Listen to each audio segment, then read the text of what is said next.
রুমেলিস ব্লগে স্বাগত। মায়েদের জন্য নিয়ে এসেছি আজ ইজি আর হেলদি একটা ব্রেকফাস্ট রেসিপি। 1 কাপ রাওয়া বা সুজি নিতে পারেন, তার সঙ্গে হাফ কাপ দই, একটু নুন দিয়ে একটা থিক ব্যাটার বানিয়ে নেব।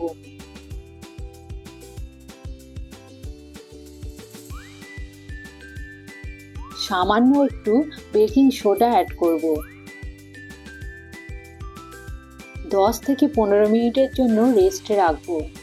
যে ভেজিটেবল আপনার বাচ্চার পছন্দ সেই ভেজিটেবলগুলো নিয়ে নেবেন। আমি এখানে পেঁয়াজ নিয়েছি, টমেটো নিয়েছি, আর গাজর, ধনেপাতা, কাঁচা লঙ্কা নিয়েছি।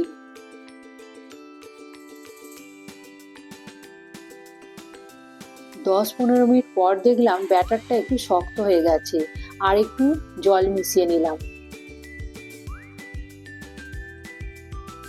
ধোসার মতো খুব পাতলাও করা যাবে না, আবার শক্তও রাখা যাবে না।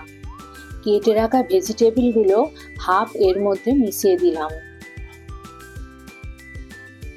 চাটুতে বাটার কিংবা রিফাইন্ড অয়েলে একটু ব্রাশ করে নিয়ে তার মধ্যে এই ব্যাটারটা চাড়িয়ে দিতে হবে। উপর থেকে ভেজিটেবলগুলো একটার পর একটা ভালোভাবে সাজিয়ে দেব।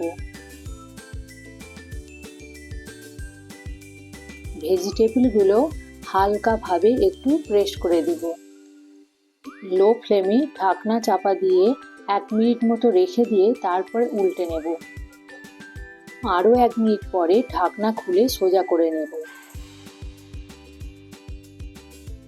তারপর আমলকির হেলদি রসমের সঙ্গে এটা সার্ভ করব।